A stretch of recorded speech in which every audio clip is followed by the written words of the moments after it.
Hello बच्चों, तो चलिए इस प्रश्न को पढ़ते हैं। एक समान चुंबकीय क्षेत्र में प्रवेश करने वाले ए और बी दो अल्फा कणों के वेग 4:1 के अनुपात में हैं। क्षेत्र में प्रवेश करने के बाद वे विभिन्न वृत्ताकार मार्गों पर गति करते हैं। कणों के मार्गों की वक्रता त्रिज्याओं का अनुपात बताइए। तो यहाँ पर देखो, हमें कणों के मार्गों की वक्रता त्रिज्याओं का अनुपात बताना है। तो प्रश्न में आगे बढ़ने से पहले इस प्रश्न से संबंधित जो मुख्य अवधारणा है उसकी हम चर्चा कर लेते हैं। तो देखो, मुख्य अवधारणा क्या हो जाएगी। हम जानते हैं कि कोई भी कण यहाँ पर चुंबकीय क्षेत्र के प्रभाव में अगर वृत्ताकार पथ पर गति करता है तो उस वृत्ताकार पथ की जो त्रिज्या यानी कि आर है वो किसके बराबर होती है, एम वी बट्टा में क्यू बी। जहां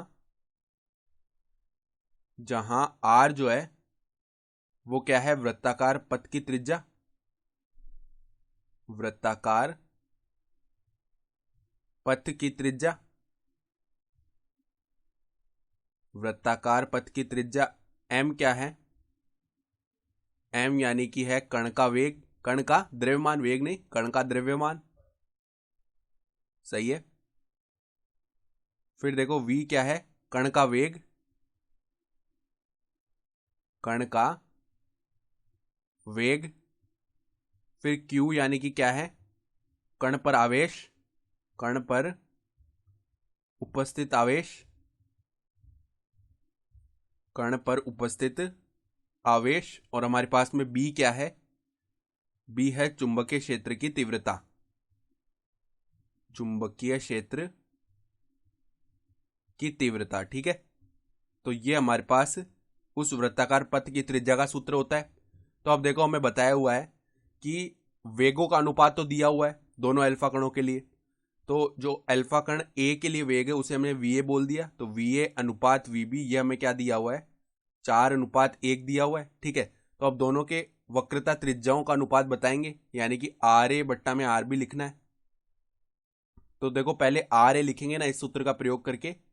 तो अल्फा कण है तो अल्फा कण का द्रव्यमान यानी कि एम ए।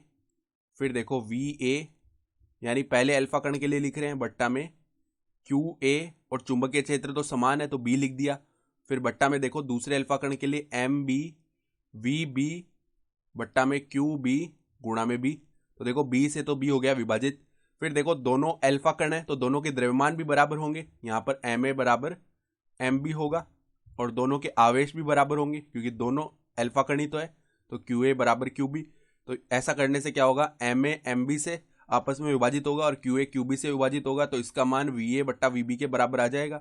अब वी ए बट्टा वी बी का मान 4:1 है तो हमारे पास वक्रता त्रिज्याओं का अनुपात भी 4:1 ही आएगा। ठीक है। और यही हमारा उत्तर हो गया है। तो आशा करता हूं कि आपको यह प्रश्न समझ में आया होगा। धन्यवाद।